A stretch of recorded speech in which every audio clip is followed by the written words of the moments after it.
without a vision, you can't really like lead, right? You can't take someone somewhere you haven't been yourself. If there are secret meetings being had, to me it shows that, like, if Troy and I have a secret meeting and the third person that's also like a leader, a third or fourth person that's also a leader, if I already know, well, they're not gonna agree with this, so let's just decide on it right now. Yeah.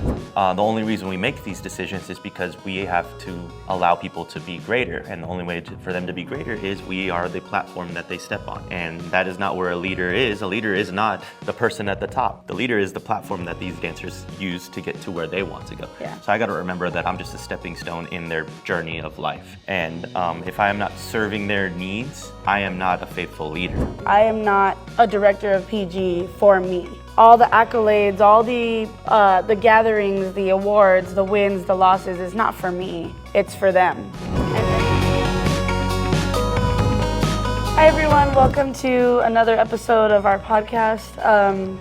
Today we wanted to just kind of talk about all things leadership because we're kind of getting into a new season of dance with our home teams. I know we're always traveling, but our home teams are important as well. They're our top priority, so we want to make sure we're always like feeding ourselves, like what's the word, spiritually, and Yeah. just in general as a leader. And As leaders, we kind of need our fill of so that we don't burn out, like mentally, emotionally, things like that. I'm already burnt out. Yeah. Emotionally, physically, Mentally. spiritually. I'm burnt out. I'm tired. But yeah, today's episode is going to be more of like a leadership-centric or leadership-focused kind of podcast. Yeah. More so to give like context of what it's like and what it feels like to be a leader, because oftentimes it feels like it's just like a decision maker when realistically it absolutely is not just a decision maker.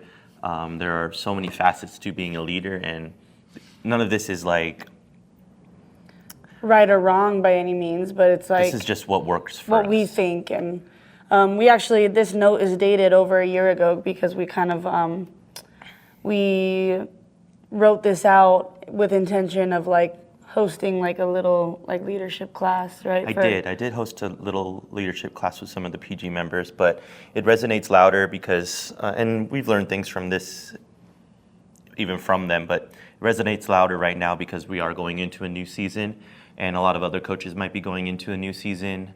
So it translates really well. Mm-hmm.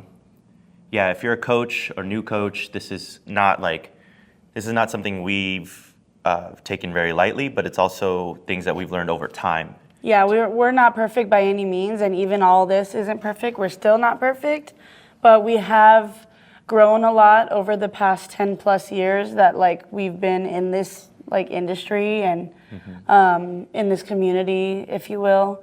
So this is, like he said, this is just what works for us. Yeah, I mean, just to put it plainly, we have over 80-something dancers competitively. 60. 60, okay. 60 even. 60 even. We have 60 dancers competitively on Playground, but we interact with over 200 dancers on a weekly, leading, teaching, choreographing, guiding. So we do have some tenure in this, and we've learned a lot along the way, a lot of failure, but a lot of learning lessons through those failures. So. Yeah. Before we even like dig into like what it is to make a successful leader, I want to like first make it make sense. So without a vision, you can't really like lead, right? You can't take someone somewhere you haven't been yourself. Yeah. And if you don't see past the difficult things or just the bush in front of you, you won't really know what you want at the end of the day. So what I encourage is you get a statement or a motto, a thing to cling on to. So when you get pushed, you kind of, things don't go perfectly the way you expected it. You have something to lean on to circle you back to what you truly felt. And what is that? That's not a motto. It's a mission statement. Yeah. And I'll read off Playground's mission statement.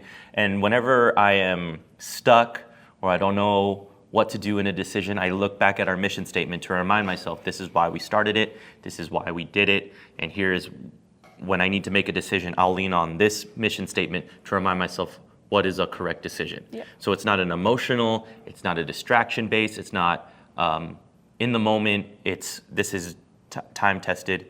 I can look back at this and go, this is our mission statement, I need to do this for my team. Yeah. So Playground LV's mission statement is a youth dance group created in 2016 by Troy and MARISA Corrales. Compiled of brand new dancers and seasoned young adults, Playground aims to create a fun, positive, and hardworking environment for young dancers to grow, not only to become great dancers, but even better people. And whenever I am stuck with a decision, a tough decision, I look to this. And if I need to make cuts or I need to make choices, if it doesn't lean on our mission statement, I am doing something wrong. Yeah. So that is the first step in any leader's mission. You need a mission statement, so that way you are directed and you know that in one direction you will find yourself aligning on this. Yeah, so you're also just not all over the place, like making decisions out of, like out of your butt. Like, well, we don't have anything in place, so I'm just gonna say that this is okay. And if anyone were to take Playground after us, this mission statement needs to ring loud and clear. So this is not just for a you and I thing. Like, eventually Playground's going to go to someone else, and they have to realize that the mission statement is this. This is the thing that we live by. That was a lot. I'm tired. Is this podcast done yet? I'm just kidding. Servanthood. I'm a leader because I'm a servant. Like, so to me, what that means is, like, I am not a director of PG for me. All the accolades, all the gatherings, the awards, the wins, the losses is not for me. It's for them. And everything, all the time that I put into them, all the decisions that I have to make, the hard days that we have, the good days that we have, it's not because of me or it's not for me. It's for them, and that's what it is. That's what it means to be a servant. Like, it's not being a selfish leader. You're being a selfless leader. Yeah, and that gets really, like, difficult to explain, because we as leaders, we're the decision makers, right? Like, we decide what happens and what doesn't happen. Yeah. But the only reason we make these decisions is because we have to allow people to be greater, and the only way for them to be greater is we are the platform that they step on. And that is not where a leader is. A leader is not the person at the top. The leader is the platform that these dancers use to get to where they want to go. Yeah. So I got to remember that I'm just a stepping stone in their journey of life. And if I am not serving their needs, I am not a faithful leader. If I am benefiting myself, I am no longer a leader of many, I'm a leader of one. Yeah. And sure, I could be selfish, and that's totally fine, but I wouldn't be a director at that point. Exactly. If I did everything, if I planned everything for PG with myself in mind, that would be silly. I'm not the one dancing. I'm not the one learning how to be a team member. I'm not the one still needing to grow into a leader. We've been there. We've been dancers. We've had our share of good coaches and bad coaches. Yeah. We've learned that over time. Like, I know you started dance later, but I had so many dance teachers growing up from age 3 until now that I've seen bad ones and I've seen great ones. And I still know, I still make note of my great ones. Yeah. Peter Chu is my main one, who, like, a lot of like the way that I lead and the way that I like to nurture my dancers is because of him. Because he never really got mad at us, but he would be very attentive to my needs and very understanding if I wasn't having a good day, or, it's things like that. And that's literally what we have written down is, like, listen and understand the hearts of our dancers. Yeah. Understand that it's about them, it's not about us. And be receptive of their needs. That's the biggest problem with a lot of leaders, is that they don't want to listen. They want to listen to hear an answer. They want to listen to a person's problem only to find a solution for them. Yeah. They don't either want to deal with it, or they already made up their mind and they move along with it. And that is not a servant that is a dictator. If it's my needs, you are not leading a group, you are leading a one. Yeah. And trust me, like leadership, I've gone through terrible directors too. Terrible coaches, people screamed at me, yelled at me. Yeah. And I've learned that that's not how you lead. That's not what will keep people invested into you or your program or you as a leader. Yeah, because if you're not gonna like, every decision I make is tied to a person, whether they want to stay or leave. Yeah. Every decision. So for us to just make it selfishly will resonate with them. Yeah. And they'll say, well, oh, they're making those decisions because they want it for them. Whereas for me, I'm making these decisions because I want to make it better for the good of the team. The program. Because at the end of the day, we're here for the dancers. Yeah. And that's what I talk to with these parents at all times is like, if there's ever an issue, like between parents, or if there's an issue between me and a parent or a dancer and a parent, it's like, we're here for the kids. We're not here for us or for the parents. We're just the ones guiding them into the right direction and giving them the opportunities that we didn't have as growing up. We are the vessel. Yeah. They are the blood. And I think that's just rings true. Like if you want a team for you, you're not going to get very many people.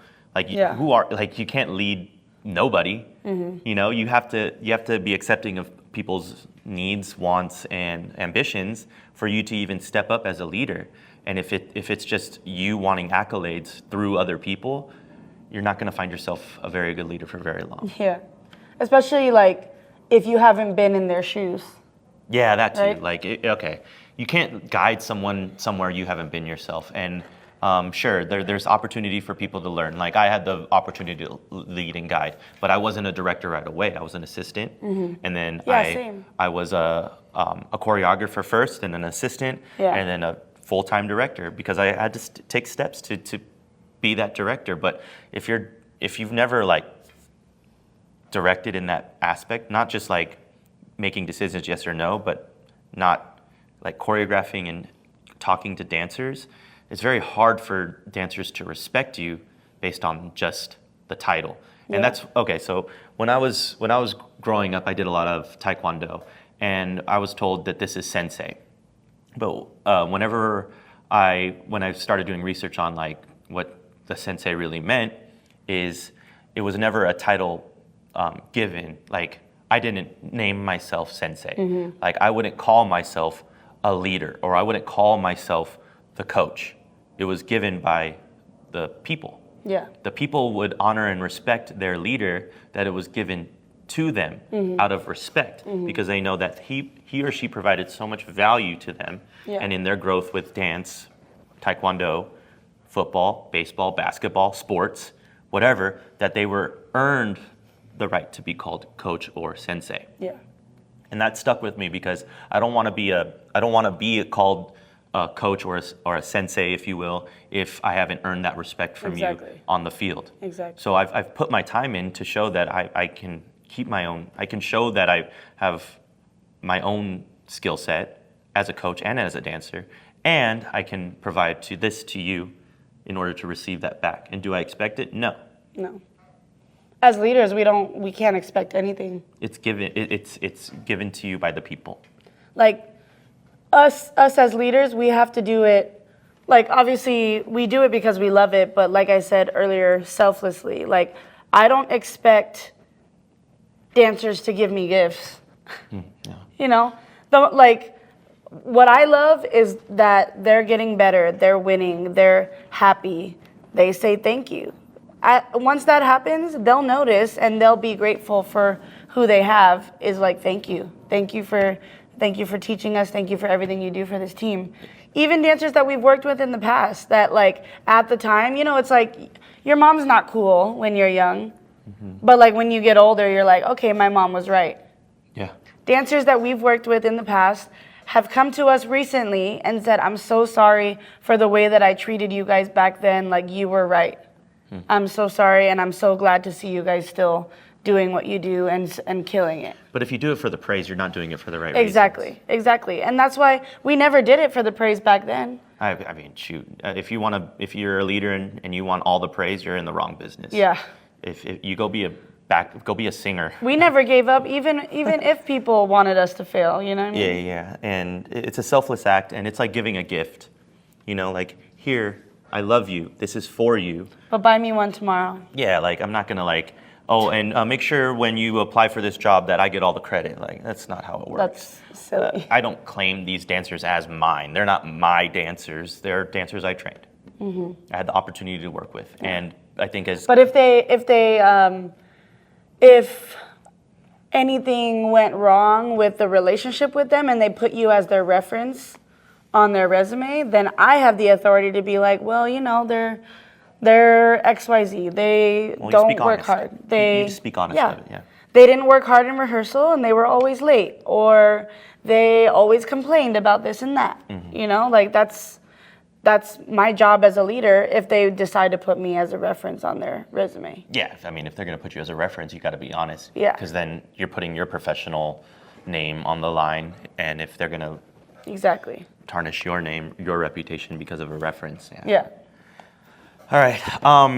That's in a nutshell servanthood. That we could end leadership right there, because as leaders, we are servants to dancers or anyone that is beneath us, parents, dancers, other coaches, other team members. And here's some things that could help working with a group, or things to avoid. Like a group of leaders, or a group of like coaches and captains, or coaches and volunteer like assistants, you know what I mean? Yeah, it's just things that'll make working with a group more successful. Yeah, and not even just in leadership, but just like as a team, or at work, or at school, or at church, whatever. 6 of these. 1, 2, 3, 4, 5, 6. Yeah, I think. Okay, so 6 things that'll help you.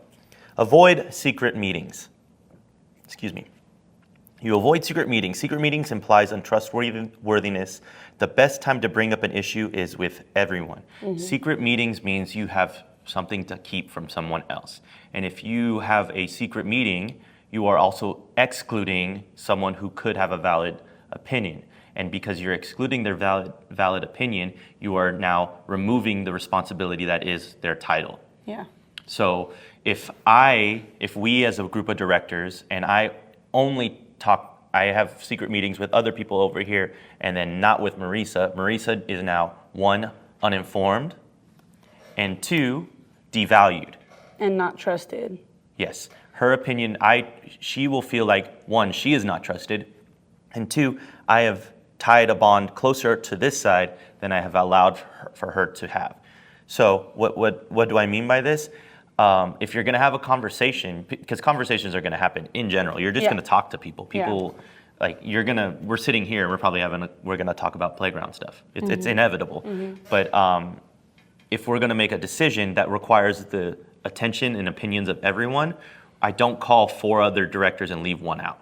Yeah.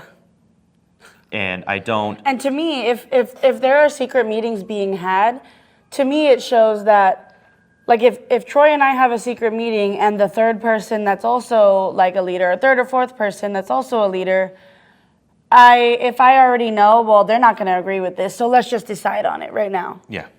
That means I just didn't want to hear them. I've already made up their mind, but I don't know what's going on in their mind. Yeah, you're devaluing this person's role as a teacher, coach, whatever we want to call them. If they're in a position, us trusting them to be in that position requires us to include. Yeah. And if you don't want to include that many people, you have too many people on your coaching staff.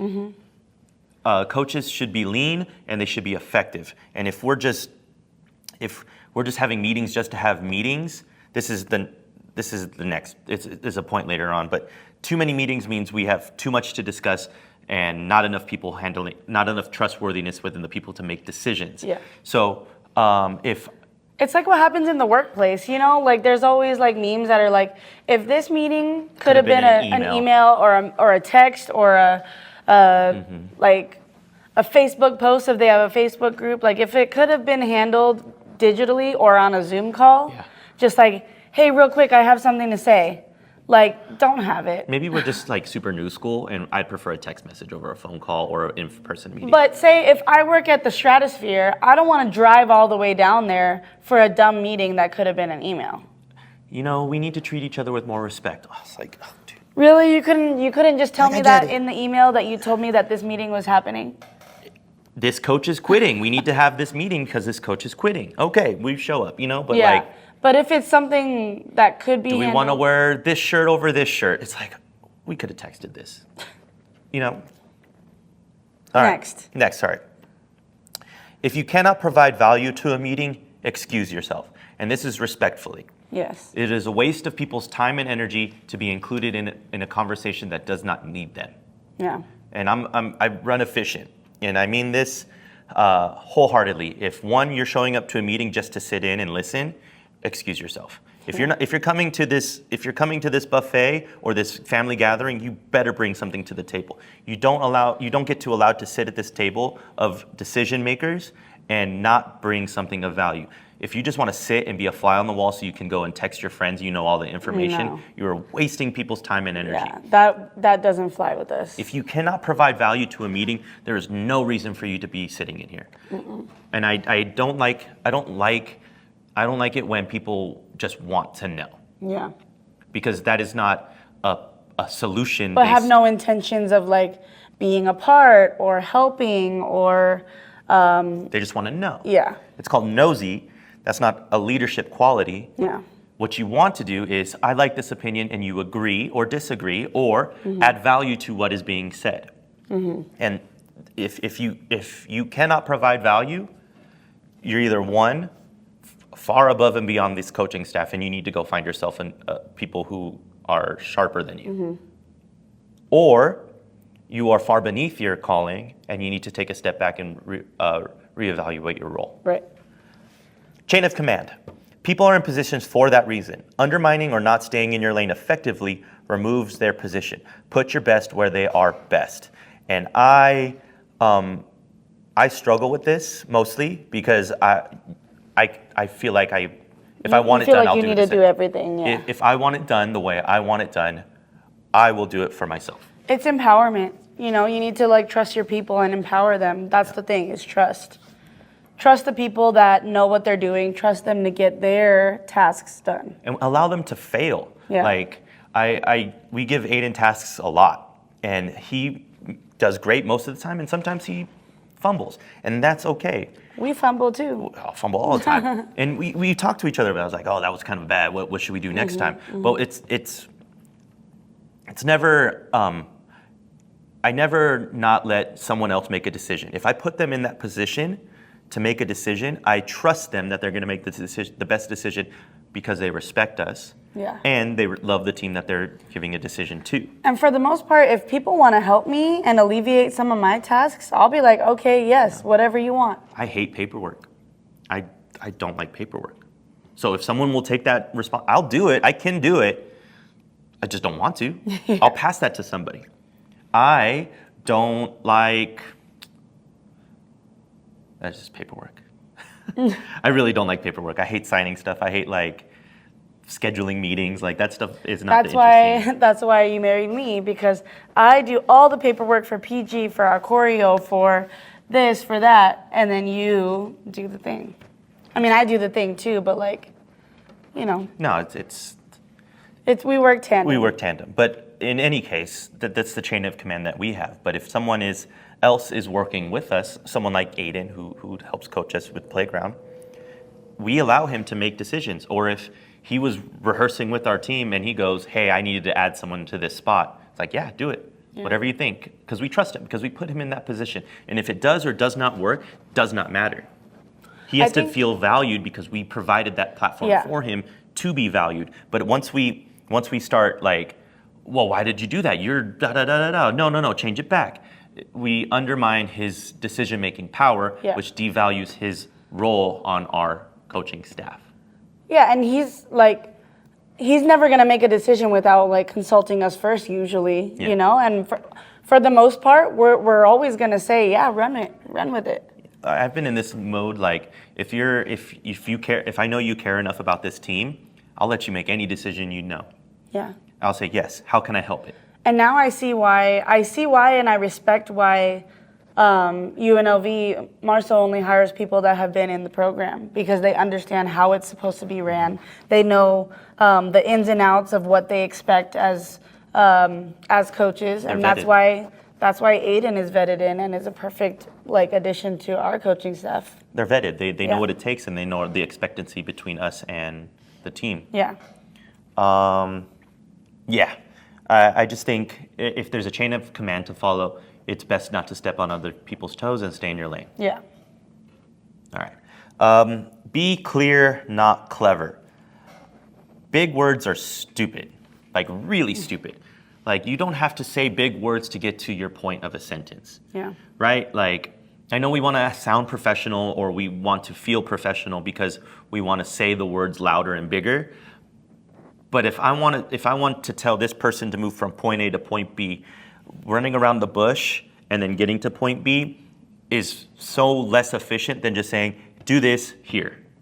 Yeah. It draws a clearer line, whereas big words muddle emotions and feelings and sometimes sound what's the word?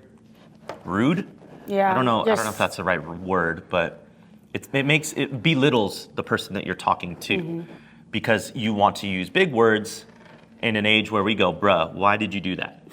For real, bro, why did you fumble? Why didn't you just do this? So it is, to my understanding, that this has happened this way, and I would like to know if we could appropriate this to move on this way, to be here at this time. It's okay, what time do you need me to be there? We're mincing words, and I don't know if, maybe I'm also really bad at small talk, but if we're trying to move fast and efficient, wasting time with big words trying to decipher for a simple yes or no answer is, do we want a black shirt, yes or no? It's like when you would write essays in school and you need the word. You need words, so you make your sentences with fluff words. Yeah. That's basically what that's cool, man. I get it. I graduated college. I went through this whole degree to find a point A to point B, but what I should have done, it was just stuck with dance. And I think when you're trying to give clarity, when you're trying to make sure everyone understands, not everyone understands to your capacity either. So you using big words makes it muddled as opposed to being clear and concise to make sure things are said importantly. Yeah. So everyone understands, not just me, not just so I can feel validated with my big words, but everyone can understand the importance of the things that I'm saying. Exactly. Too many meetings hurts morale. I just threw water everywhere. So it's kind of like the secret meeting thing. It goes hand in hand. Don't have secret meetings, but also don't have too many meetings. We kind of touched on this already, but yeah, silly meetings that could be emails or text messages or whatever. I think it's just disrespect for people's time. Yeah. And again, this is just, if we're working efficiency here, getting to point A to point B the fastest way is if you have too many meetings to have too many conversations, that means, one, you're not faithful with other people's time. Yeah. And two, you are not prepared enough in the initial meeting that you had. Yeah, so it's everything could be one monthly meeting rather than once a week. Yeah. Or bi-weekly. Yeah. One big meeting once a month to discuss what needs to happen that month. And if you need to come back, you could come back. Or micro meetings, in passing, hey, can we talk for 15 minutes today? Hey, we really need to, there's a very important discussion we have to have. Let's have this today for 15 minutes. Yeah. I think if you have too many meetings, you're unfaithful with people's time. Yeah. And that hurts morale because it feels like we do not respect their time. Yeah. And if you don't respect people's time and everyone has to cater to you, it is no longer a selfless decision, it's selfish because we have to maneuver our entire lives to fit your schedule for your meeting. The last one of that 6 topics is trust your gut / ask for help. Yeah. That also can tie in with don't make permanent decisions because you're emotional or because you're upset or whatever, you know what I mean? Yeah. So don't be afraid to ask others for help before you make a decision, before you make something permanent, like impulsively being like, yes, let's do it, or no, I don't want that. Yeah. If Ask you for are, guidance. Yeah, if you, I say trust your gut, because a lot of the times if your mission is aligned with your heart, making a decision off cuff is very easy. Yeah. However, if we're making decisions based off of like personal need or want, your gut will tell you to make a different kind of decision. And if you don't have the correct answer, ask for advice. Confide in someone like, hey, is this the right thing to do? Are we doing the right thing? And if you can't do that, give it time. Yeah. People think that a decision has to be made right away because it happened right then and there, when in reality, you need the time and the patience to allow yourself to think clearly. If I am mad at somebody, I'm not going to make that decision when I am angry. Yeah. I'm going to tell And them I'm not gonna have a discussion or a talk when we're angry. it doesn't help the. Because otherwise, I'm yelling, I'm crying, I'm saying things that I don't mean. It's an emotional decision. And so if you are angry, even happy, if you are happy, you do not make the same decisions that you make when you are neutral or clear-minded. Yeah. Yeah? Go take a walk, go put your headphones on, go take a break, and then approach the situation with some clarity before making a permanent decision because of a temporary emotion. And that stuff will ruin teams, relationships, people. Trust your gut. If your gut is telling you, hey, I need a break, go tell yourself and the person that you're having to make a decision with, I'm not prepared to make this decision. Can I please have some time? Or I'm not prepared to talk to you right now. Yeah, that's fair too. Because sometimes you're not. Just because something happens 5 minutes ago doesn't mean I have to talk about it right now or handle it right now. I think that ties in so many of our important decision-making skills, like discernment, like discerning when I am in a good mood. Because you can make really bad decisions when you're happy. You can make really bad decisions when you're happy too. We're on top of the world, let's buy a car. That's why like a lot of people who like win the lottery go broke. Yeah, because like, I want to go buy a mansion and... Well, one, they weren't faithful with their money prior. Yeah. But they got all this money and now they're overly happy. Yeah. And it's like, now the only thing they want to do is spend all their money. Yeah. All of it. And same thing with like a happy decision. You can make bad decisions because you're happy. If you get $1 million right now, what would you do? Me personally, I'm gonna put it in my savings. Me, I'm moving to Hawaii. You see, see? Impulsive. But that's, I think a lot of what leadership is finding the right times to make the right decisions. Yeah. And if you're not prepared to make the right decision, don't make a decision at all. Yeah. You wait. And a lot of the times also is when there is an issue or a thing that is long lasting or maybe something really painful, sometimes just letting time settle the hurt. Yeah. Let time kind of fizzle out all the bad details, and you can sit on this and either it goes away, or if that feeling still lingers, you know there's an issue to be discussed because it's been a long feeling. Yeah. It's been a long time. Yeah. So I think that's good for today, or at least for this part. We'll be doing a part 2. Just look out next week. You know, we try to get them out every week. We try. It's my fault. So he tries, but yeah, we'll be doing a part 2 of this one. So just stay tuned and continue to like, comment, subscribe, share. It really helps us out, and we hope that everything that we've been putting out is enjoyable and speaking to somebody. Yeah. Like, comment, subscribe, and part 2 coming soon.